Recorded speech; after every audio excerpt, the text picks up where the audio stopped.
오전 10시 30분 3초, 쌓여있던 배터리 사이에서 처음 연기가 피어올랐습니다. 배터리가 연쇄 폭발하면서 순식간에 연기는 뒤덮였습니다. 마지막으로 직원이 주출입구를 통해 대피한 건 10시 30분 40초였습니다. 대피할 수 있는 골든타임 37초가 있었던 겁니다. 하지만 화재 당시 아무도 대피하라는 지시를 내리지 않았습니다.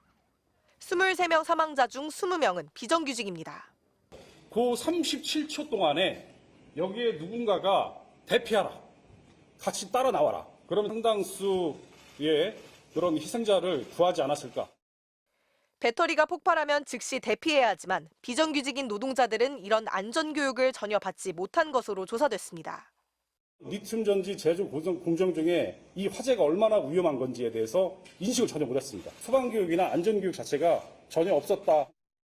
화재 현장을 빠져나갈 수 있는 건 주출입구와 또 다른 출입문 두 곳을 통해서였습니다. 하지만 이 문들은 정직원 아이디카드나 지문 인식이 있어야지만 열 수 있었습니다. 비정규직 직원들은 통로를 알았어도 나갈 수 없었던 셈입니다. 지문이나 아이디카드를 찍어야만 통과할 수 있는 그런 문이에요. 세 분 중에 한 분이 정규 직원으로서 아이디카드가 있어서 결국 23명의 희생자는 출입문을 불과 20여 미터를 남겨둔 채 모두 목숨을 잃었습니다.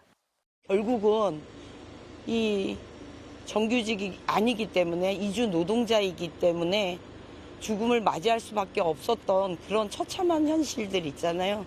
그 얘기를 들으니까 갑자기 막 화가 치밀더라고요.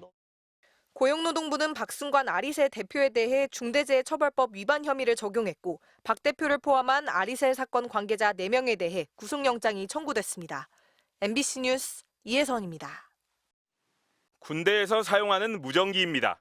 아리셀은 군에 이 무전기에 사용하는 1차 리튬 전지를 공급해왔습니다. 이번 화재 때 폭발을 일으킨 배터리입니다.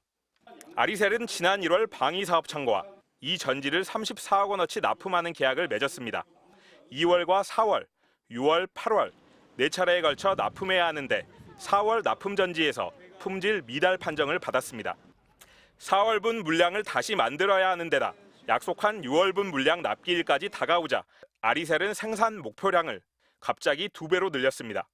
이를 위해 숙련되지 않은 비정규직 노동자들을 생산 공정에 대거 투입했습니다. 하루에 5,000개 생산이라는 무리한 생산을 진행하기 시작했습니다. 일용직 직원들을 바로 잠시 설명만 해주고 위험한 이런 작업에 투입을 하는데요. 그러자 제품 불량률이 2%에서 6%대로 급격히 올라갔고 케이스가 찌그러지고 전지에 구멍이 나는 등 기존에 없었던 불량까지 발생했습니다. 하지만 아리셀은 문제 해결 없이 생산을 강행한 것으로 드러났습니다. 망치로 두드리거나 아니면 비숙련공이 작업을 통해서 이런 불량품이 대량 나왔는데도 불구하고 납기를 맞춘다는 이유로 이런 부분을 재용접하면서 양산화시켰다. 심지어 그동안 발열 현상을 보이는 전지는 분리해 별도로 보관해왔는데 이 전지들까지 납품 대상에 포함시켰습니다.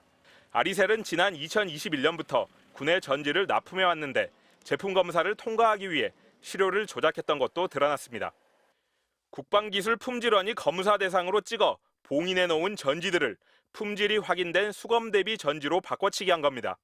아리셀이 지금까지 군에 납품한 전지는 10만 5천 개에 달합니다. 하지만 국방기술품질원은 지난 4월 이런 조작 사실을 파악하고도 별다른 조치를 취하지 않았습니다. 규정에 의거해서 저희도 어떤 조치를 취해서 이제 하나하나 이렇게 가는 과정이고요. 바로 4월 달에 조치 못한 이런 것 드러났던 그런 상황이기 때문에 방위사업청은 오늘 수사 결과가 발표되고 나서야 아리셀 제품 사용을 중단하겠다고 밝혔습니다. 방사청은 아리셀과의 계약 해지와 국방기술 품질원에 대한 감찰을 검토하고 있는 것으로 전해졌습니다. MBC 뉴스 이재욱입니다.